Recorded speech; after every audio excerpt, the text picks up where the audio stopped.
नमस्कार शेतकरी मित्रांनो, शेतकऱ्यांची शेतीशाळा प्राकृतिक आधुनिक कृषी शोध प्रशिक्षणची किसाले रामपुरी बुद्रुकमध्ये आपले सहर्ष स्वागत आहे.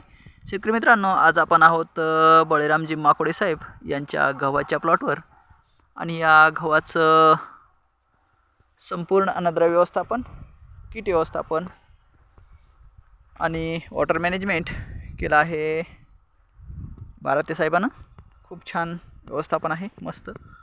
तर आता जवळपास ठुसी बाहेर पडलेली आहे आणि ठुसीला कल्ले किती आहेत पाहूया आपण.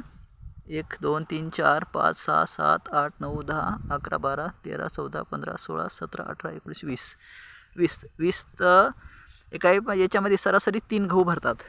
तर 20 त्रिक 3 म्हणलं तर 60 गहू एका ठुसीमध्ये 60 गहू तयार होतात, अशी याची क्षमता आहे. तर आता त्यामध्ये गहू पूर्ण भरावा आणि मुका राहू नये यासाठी आपल्याला काही व्यवस्थापन करावं लागतं. तर ते व्यवस्थापन करून घेऊया. ही आहे आपली हळद. तर या हळदीचं संपूर्ण अन्नद्रव्य व्यवस्थापन शेतीशाळेच्या माध्यमातून केलेलं आहे. आता पूर्ण पाला बसण्याची वेळ आलेली आहे आणि याला मॅच्युरिटी डोस म्हणजेच 0050 पोटॅशियम शोनाइट आपण दिलेला आहे. त्यामुळे आता आपला प्लॉट हा मॅच्युरिटीकडे आलेला आहे. आपण एक कंद काढून पाहूया, म्हणजे कळेल की आपल्याला काय पोझिशन आहे. काय उपटून निघायले झाड जे मॅच्युरिटीकडे आलं आहे, खंदूनच काढावं लागेल, असं काही निघणार नाही.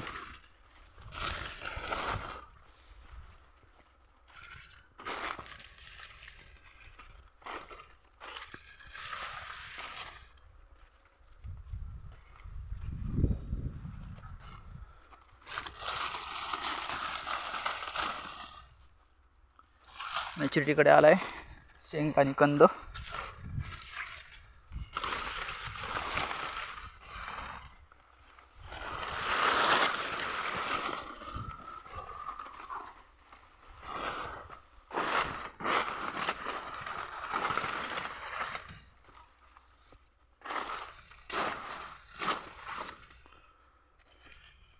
मस्त आहे प्लॉट.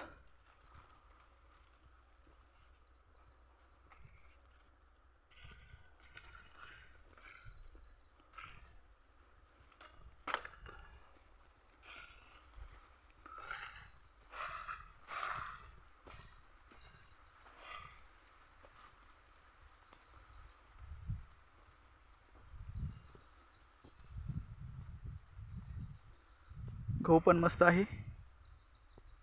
No problem.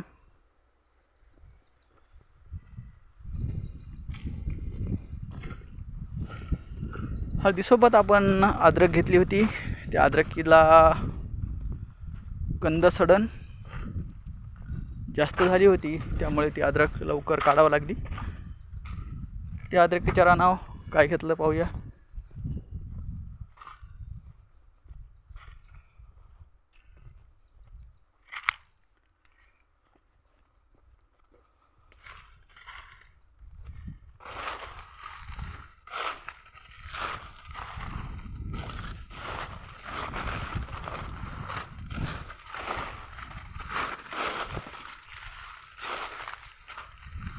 हळद मॅच्युरिटीकडे आलेली आहे. आता हळदीचे पूर्ण डोस कंप्लीट आहेत.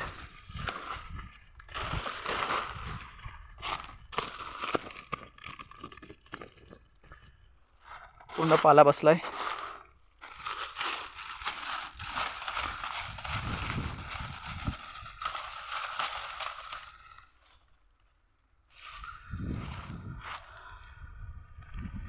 इथं होती अद्रक आपली. आता अद्रकीवर घेतलेला आहे ऊस. ऊसाची लावगण आहे 5 बाय 1.5 1.5 केलंय. 2 ओळीतले अंतर 1 2 3 4 5 फूट आहे आणि 2 डोळ्यातले अंतर हे टक्कर आहे. कुठे जर्मिनेशन व्हायचं राहिलं आहे अजून. आणि मधला जो पट्टा आहे 5 फुटाचा, त्याच्यात हरभरं टाकलं आहे. तर अशा हिशोबानं ऊस प्लस हरभरं इथं केलेला आहे.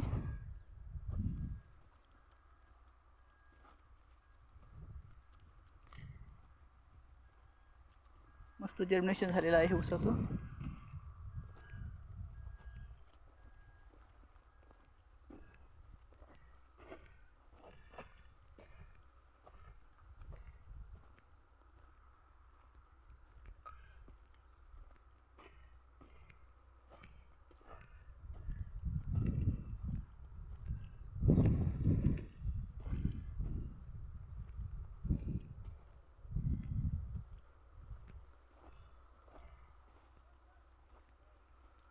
याला एकदा तणनाशक मारावं लागतं.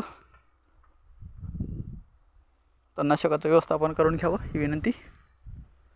आपली हळद आता जवळपास 15 दिवसात पूर्ण पाला बसेल आणि 15 दिवसानंतर आपल्याला हळद हार्वेस्टिंगचं काम पूर्ण करायचं आहे.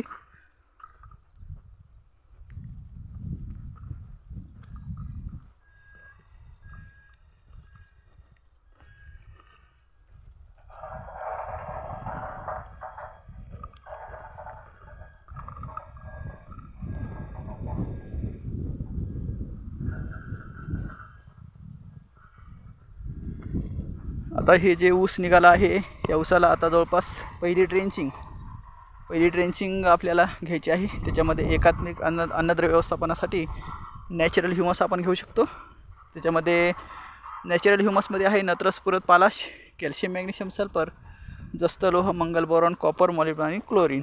आणि त्याच्यासोबत घ्यायचं आहे बायो कल्चर.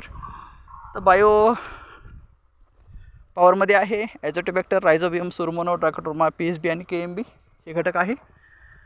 त्याच्यानंतर आपण साहेबांना इकडं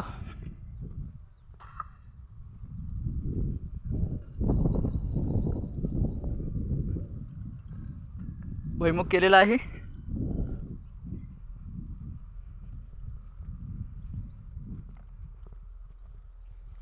तर भुईमुगाचं जर्मिनेशन छान झालं आहे. जनावरांसाठी थोडी मका घेतली साईडला.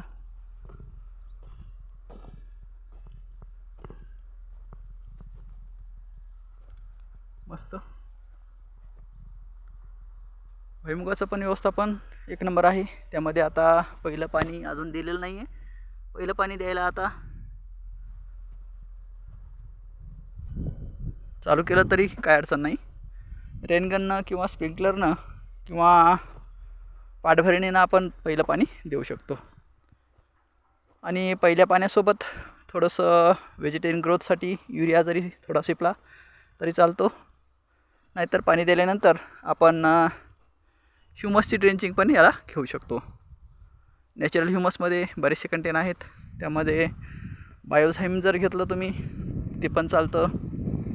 ॲमिनो ॲसिड जर घेतलं स्प्रेमध्ये ड्रेंचिंगमध्ये खूपच छान.